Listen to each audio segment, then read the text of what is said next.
Donc, bonjour tout le monde et bienvenue au cours 5. On va continuer notre visite des réserves. Alors, au dernier cours, on a calculé, on a démontré la formule du calcul d'une réserve. Pour la plupart des temps, on va utiliser la méthode prospective. Donc, c'est la valeur présente actuarielle des prestations moins la valeur présente actuarielle des primes. Alors, l'espérance de la perte, c'est la réserve. Alors, on calcule le montant qui devrait être dans la caisse d'assurance ou dans la caisse de retraite selon les projections de qu'est-ce qu'on s'attend à payer, moins qu'est-ce qu'on s'attend à recevoir. Alors, qu'est-ce qui devrait être mis de côté aujourd'hui? Alors, ça, c'est l'espérance de la perte. Maintenant, on va maintenant calculer la variance de la perte. Et la raison pourquoi on calcule la variance de la perte, imaginez que vous avez une police. Vous êtes un assureur, vous avez juste une police, la personne meurt demain. Alors, la compagnie, elle ferait une perte sur cette police, sur son portefeuille. Alors maintenant, imaginez que la compagnie, elle a des millions de polices. Alors, sur chacune, il se peut qu'elle fait des pertes et sur d'autres, la compagnie va faire des gains. Alors, dans un monde net de dépenses, en moyenne, on devrait tomber pat à zéro, les cash flow in et les cash flow out futurs. Donc, l'espérance de la perte, c'est la réserve. Mais on se pose la question, quelle est la probabilité qu'on soit en déficit dans la prochaine année? Alors, sur notre portefeuille de 1 million de polices, on va calculer l'espérance des 1 million de polices. Alors, 1 million fois l'espérance de la perte.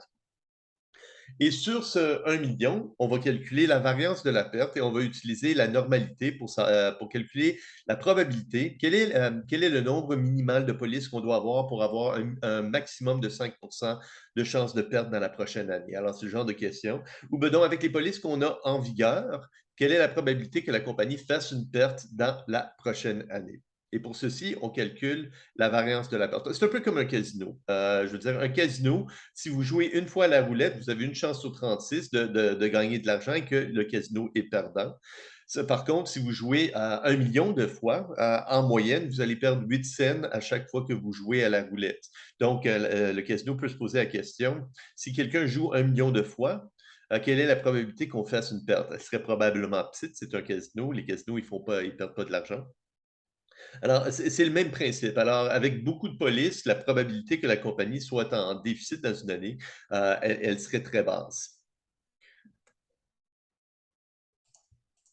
Donc, on avait une police d'assurance vie avec une prestation de B payable à T est égal payable à la fin de l'année du décès. La police s'est émise à une personne âgée de X, donc à T est égal à zéro. Une prime P est reçue au début de chaque année pendant que la personne est en vie. Alors, 0L, c'est ce qu'on définit comme la perte, autant T est égal à zéro. L'espérance de la perte, autant T est égal à zéro, c'est la réserve.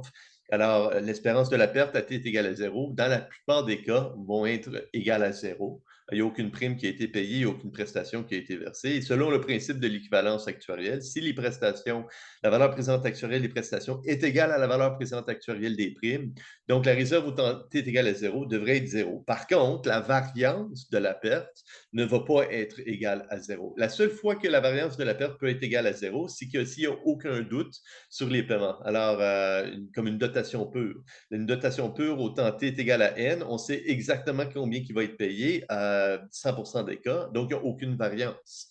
Ou ben donc, il n'y a aucune prestation qui reste. Alors, une assurance temporaire, autant T est égal à N, il ne reste plus rien à payer, donc la variance de la perte serait nulle.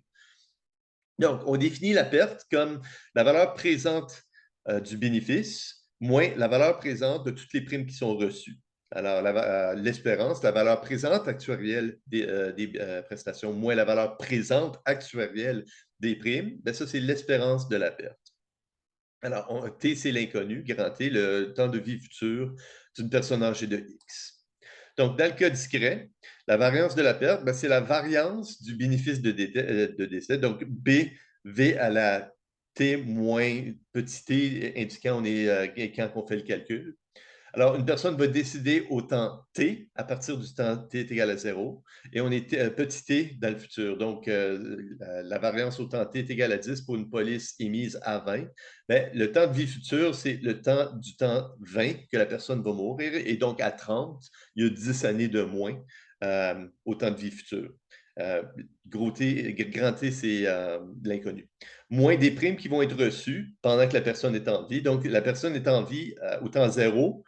Il restait T années à vivre et on est petit t dans le futur pour faire notre calcul. Donc, encore une fois, si on est au temps t est égal à 30, la personne avait T années à vivre, on est 10 ans dans le futur, il est toujours vivant, donc il y a grand T moins petit t années à vivre. Donc, la variance de B, V à la T moins T, moins la prime fois un facteur de rente. Alors, c'est 1 moins V à la T moins T divisé par D. On va maintenant par la suite factoriser V à la T moins T.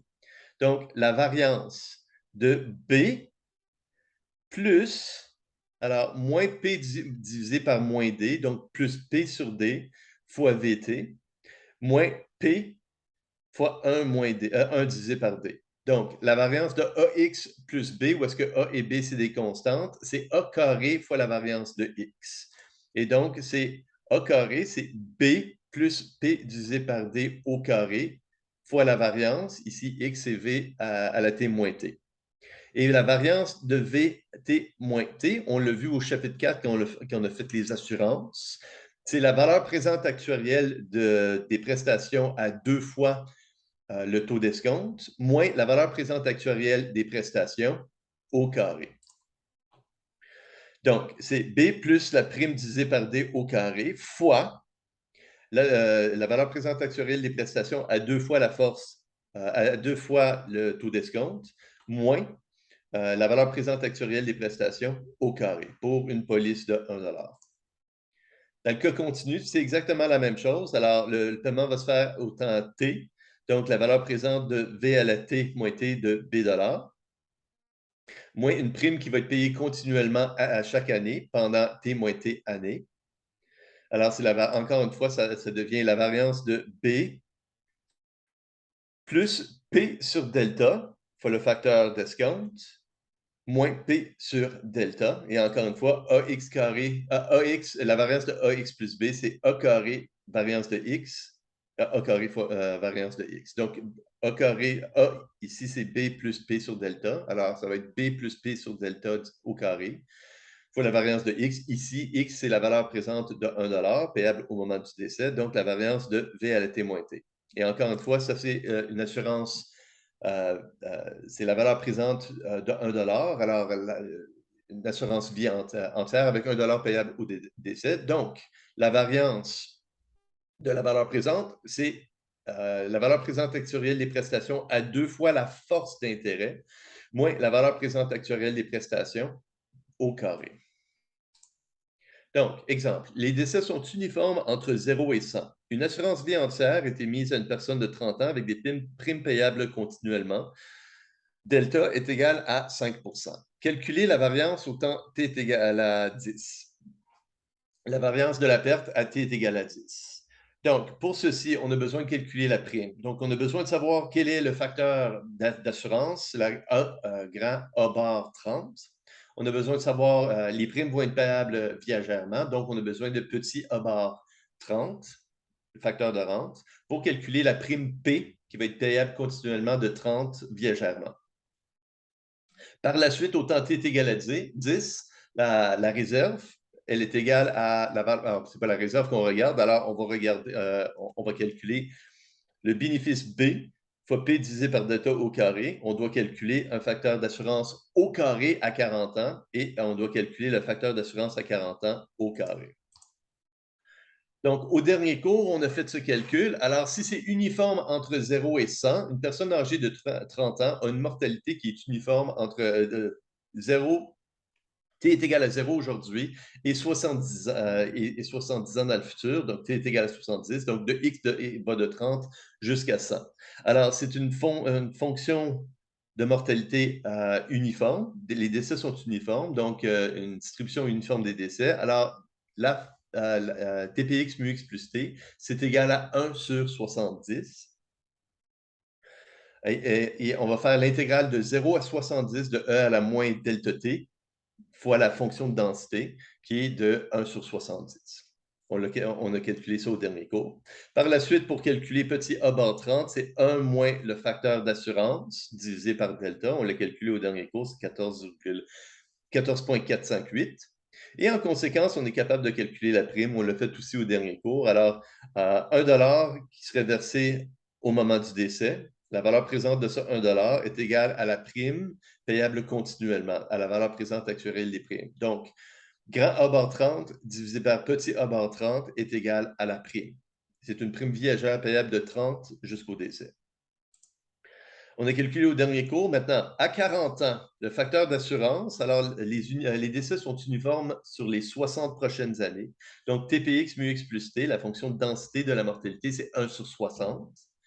On va faire l'intégrale de 0 à 60 de E à la moins delta T fois 1 soixantième, intégré par rapport à dt. 1 moins grand A bar 40 divisé par delta, ça nous donne notre facteur d'annuité. Et on est capable maintenant de calculer la variance de la perte au temps t est égal à 10. Donc, la réserve, on l'a calculée au dernier cours, c'est la valeur présente actuelle des prestations, 0,31653, moins la valeur présente actuelle des primes attendues. Alors, la prime, qui est la même prime depuis l'âge de 30 ans, 0,0192 fois 13,665. Et donc, pour chaque dollar d'assurance, on devrait avoir 5,46 cents de réserve de mis de côté. Alors, la variance au temps t est égale à 10.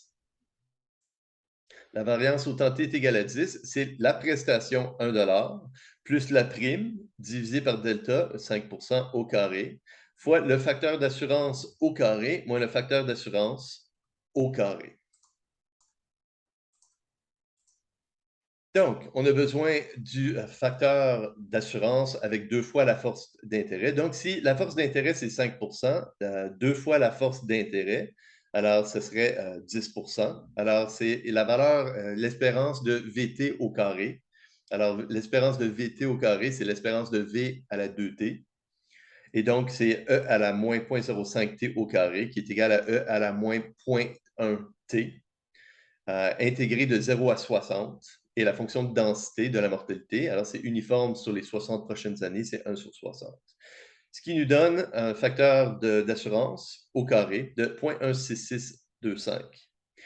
Et donc, on a tous les termes, on est capable de calculer la variance de la perte au temps t est égal à 10. Alors, bénéfice plus prime divisé par delta au carré fois le facteur d'assurance avec 2 fois la force d'intérêt moins la facteur d'assurance au carré. Et donc, la variance de la perte au temps t est égal à 10, c'est 0,12632. Et la racine carrée de la variance, ce serait l'écart type. Et par la suite, on peut, si on a assez de polices, on peut utiliser la normalité. Alors, supposons qu'on a un portefeuille avec 1000 polices identiques. On est capable de calculer l'espérance de la perte, alors ça serait 1000 fois l'espérance. Et on pourrait aussi calculer la variance de la somme de toutes ces pertes. Et par la suite, on prend la racine carrée, qui serait l'écart type. Et on peut utiliser la normalité pour savoir quelle est la probabilité de faire une perte dans la prochaine année. Donc, pour une assurance vie entière de 1 $, généralement, la prime pour une assurance qui est émise à X plus T, elle serait plus grande que la prime émise à l'âge X. Regardez la table de mortalité avec le Illustrative Life Table. Vous pouvez voir que si vous achetez une assurance vie entière à l'âge de 30 ans, votre prime serait plus petite que si vous l'achetez à 40 ans et certainement beaucoup plus petite que si vous l'achetez à 70 ans. Alors, la mortalité, elle est croissante. Alors, plus que vous achetez ça en bas âge, plus que votre prime va être plus basse. Alors, pour 1 $ de prestation, avec l'exception de la dotation pure, généralement, on va avoir moins que 1 $. Alors, si on a une prestation qui ne peut pas être plus grande que 1 $, qui peut pas être plus grande que 100 000, on ne va pas avoir plus que 100 000 dans la réserve, à moins que vous avez une police d'assurance exotique, avec l'exception de la dotation pure, parce que si vous survivez jusqu'à l'âge N, avec la dotation pure, on vous paye le bénéfice. Donc, la réserve, elle doit s'approcher, plus qu'on s'approche de l'âge de la prestation, alors si vous survivez les N prochaines années, et vous atteignez l'âge où la dotation elle est payée, où le trust est payé, à ce moment-là, on doit financer la réserve. Donc, si par exemple, un nouveau-né, il y a quelqu'un qui paye une prime dans une dotation, puis si à 25 ans, cette personne rentre à l'université, elle a droit à toute la dotation. Donc, à 24 ans, et si la personne, elle dit, écoute, j'ai l'intention d'aller à l'université, elle est en vie à 24 ans, il y a des bonnes chances qu'on va payer le montant total de la dotation. Donc, on doit avoir beaucoup de cette dotation de mis de côté. Alors, une réserve égale à 1 pour $1 de prestation, ça veut dire que le fonds possède tout l'argent nécessaire pour payer la prime. Alors, justement, la dotation. Alors, quand la personne, elle a maintenant 25 ans, cette personne a le droit à la dotation, donc on doit avoir ça de mis de côté dans la caisse. Alors, à l'âge de 24 ans, la dernière prime a été mise dans le fonds et à 25 ans, il doit avoir assez d'argent pour payer la prestation. Donc, la réserve augmentée pour une assurance vie entière payable au moment du décès est mise à une personne de X. La réserve dans T année, c'est égal à la valeur présente actuelle des prestations. Donc, une assurance vie entière qui serait émise aujourd'hui serait émise à une personne âgée de X plus T, moins cette prime qui a été calculée au temps T est égal à 0 lorsque la personne avait X années, moins un facteur de rente à l'âge de maintenant X plus T. Donc, si je factorise, alors si je divise, si je multiplie et je divise par A bar X plus T, alors je factorise A bar X plus T de l'équation. Qu'est-ce que je vais avoir? Je vais avoir AX plus T fois, j'ai factorisé petit A bar X de grand A bar X. Alors, j'ai grand A bar X plus T divisé par petit AX plus T. Et j'ai factorisé le facteur de rente de la valeur présente actuelle des primes. Il me reste juste la prime au temps t est égal à x. Et grand A bar x plus t divisé par petit A bar x plus t, c'est la prime pour une assurance vie entière émise à une personne âgée de x plus t années. Donc, la réserve au temps t, c'est égal à un facteur de rente fois la prime à t années, x plus t années, moins la prime initiale. OK, alors si les décès sont uniformes entre 0 et 100, c'est la même question que tantôt. Delta est égal à 5 calculer la réserve au temps t est égal à 10, selon la formule différence de prime.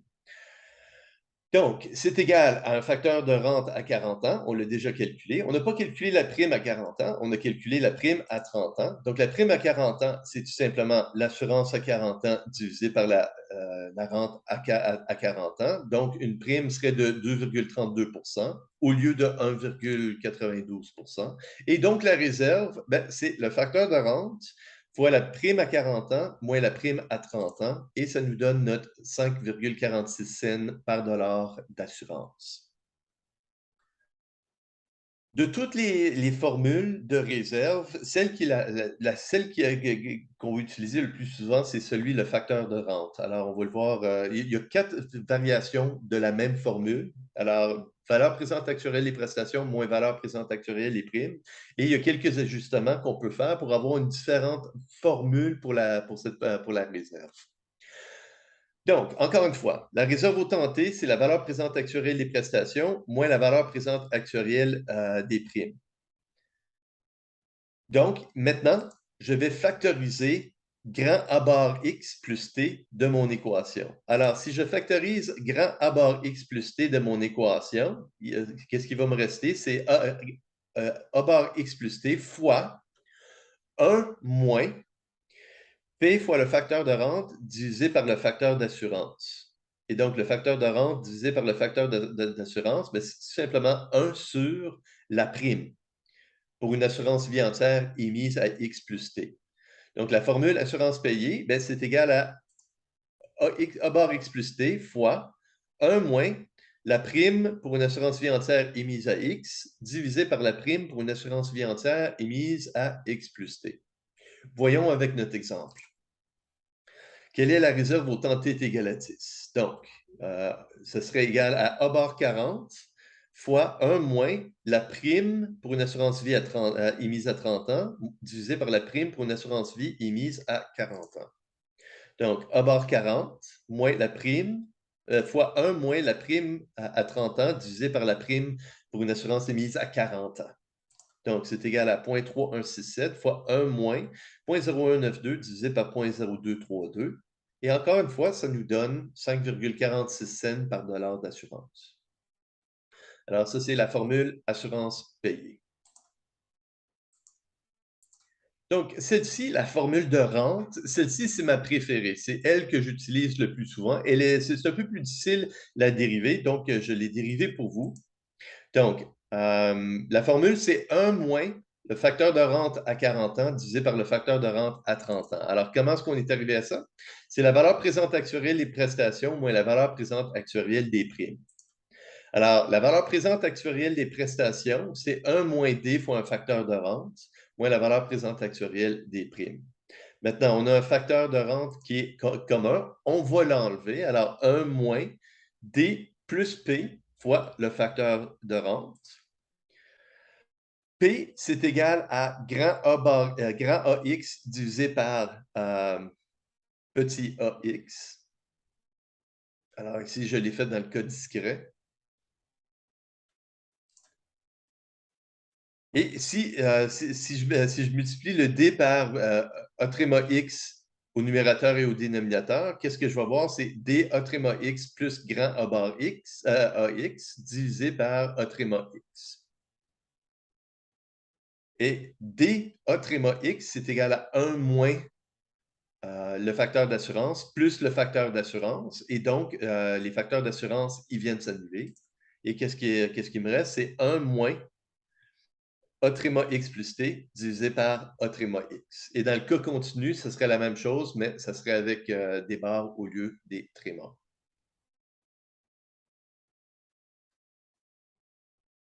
Alors, même exemple, calculer la réserve au temps t est égal à 10 avec cette formule. Alors, la réserve au temps t est égal à 10, c'est 1 moins A bar 40 divisé par A bar 30. A bar 40, on l'a calculé, c'est 13,665. A bar 30, c'est 14,458.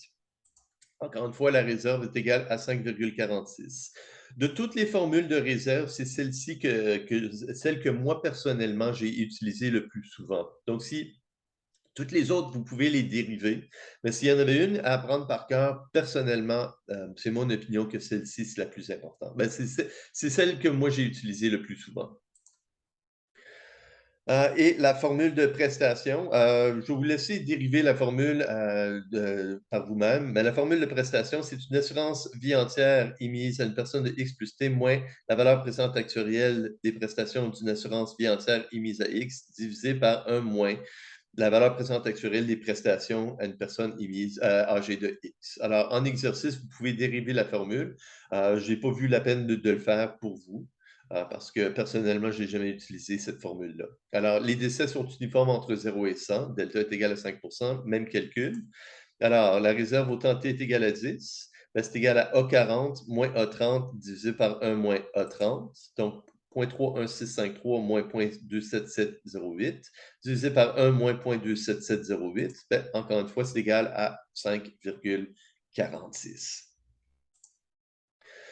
Maintenant, toutes les formules qu'on a vues, c'est des formules prospectives. On regarde toutes les prestations futures moins toutes les primes futures attendues.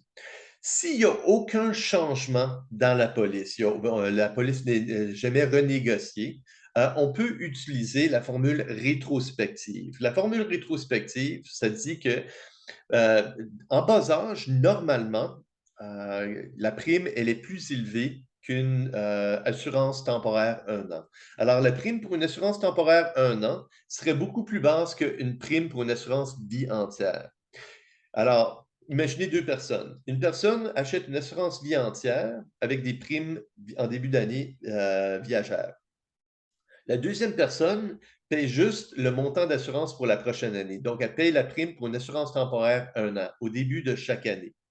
Qu'est-ce qui va arriver? C'est que la première personne va payer une très petite prime pendant peut-être 40 ans. Mais rendu 50-60 ans, la prime annuelle, elle va être de plus en plus grande et rendu peut-être 65 ans, la prime va être beaucoup plus grosse que si cette personne aurait acheté une prime viagère à l'âge de 20 ans. Et à 80 ans, faites le calcul, alors c'est quasiment 50 de la prestation rendu dans les âges de 80-90 ans, le coût de l'assurance est énorme.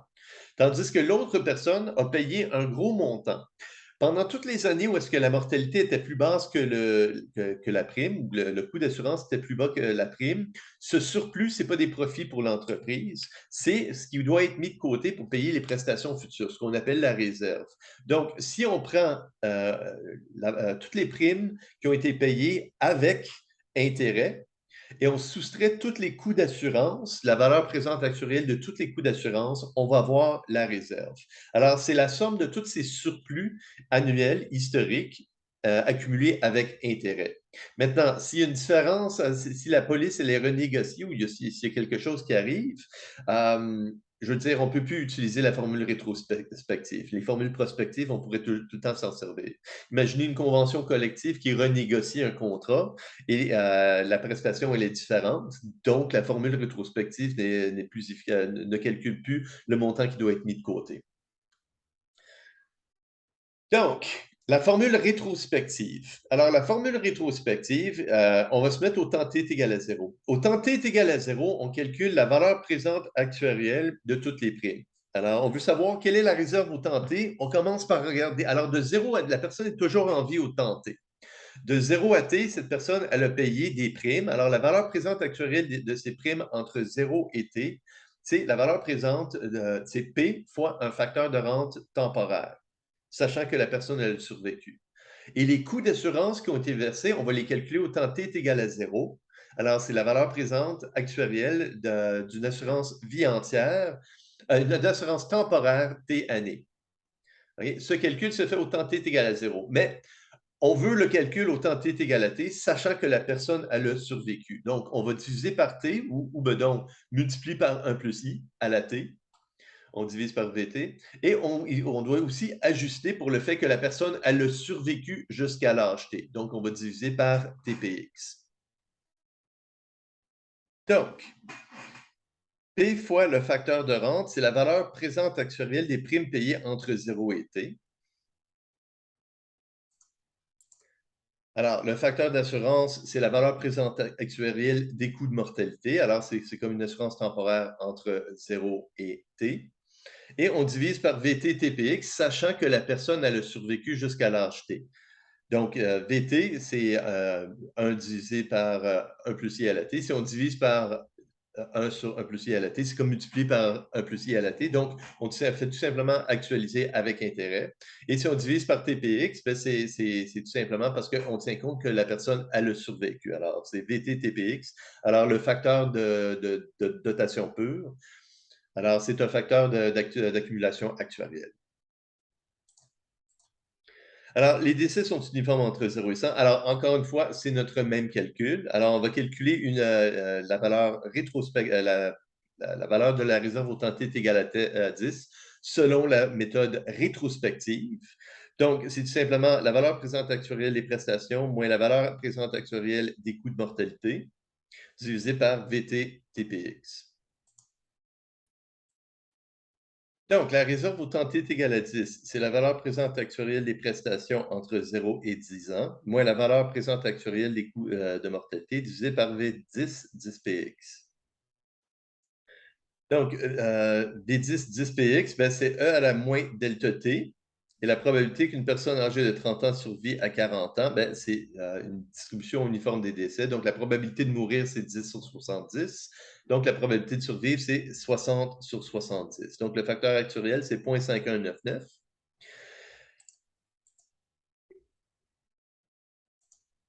Donc, le facteur d'assurance. Alors, une assurance temporaire 10 ans, c'est l'intégrale de 0 à la 10 de VT, alors E à la moins delta T, divisé par TPX, fois TPX mu X plus T, alors la fonction de densité de la mortalité, alors 1 sur 70. Et c'est égal à 0,1124. Une dotation mixte, alors c'est l'assurance, c'est la dotation pure plus l'assurance temporaire, donc c'est égal à 0,6323. On calcule ça pour être capable de calculer le facteur de rente. Alors, 1 moins l'assurance divisé par delta nous donne notre facteur de rente. Alors, peut-être qu'il a déjà été calculé. Et la réserve au temps t est égale à 10. Alors, c'est la valeur présente actuarielle des primes. Alors, 1,92 fois le facteur de rente, moins la valeur présente actuarielle des coûts de mortalité, divisé par un facteur d'accumulation actuarielle.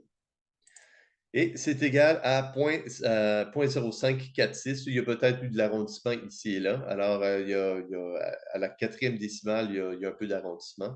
C'est égal à 0,0546. OK, maintenant, si la mortalité a suivi l'Illustrative Life Table à 6 et une assurance vie entière de 100 000 est émise à 23 avec des primes en début d'année, quelle est la variance de la perte au temps t est égal à 0? Quelle est la variance de la perte au temps t est égal à 10? Et quelle est la variance de la perte à t est égal à 60? Pour les deux premières, pour les deux premières questions, on calcule la valeur présente actuelle des prestations et la valeur présente actuelle des primes au temps t est égal à 0 pour calculer la prime. Par la suite, on utilise la formule P sur B plus P sur delta au carré. B plus P sur D au carré fois A carré X plus T moins AX plus T au carré. Pour les deux premières. Pour la troisième, quelle est la variance de la perte à t est égal à 60? Ici aussi, c'est exactement le même principe. Donc, on doit être en mesure de calculer AX plus T au carré. Il y a une colonne dans le Illustrative Life Table qu'il fait pour vous. AX plus T, à chaque âge, il y a une colonne pour ça aussi. Alors, il suffit de calculer la prime et par la suite, tout le reste peut être calculé.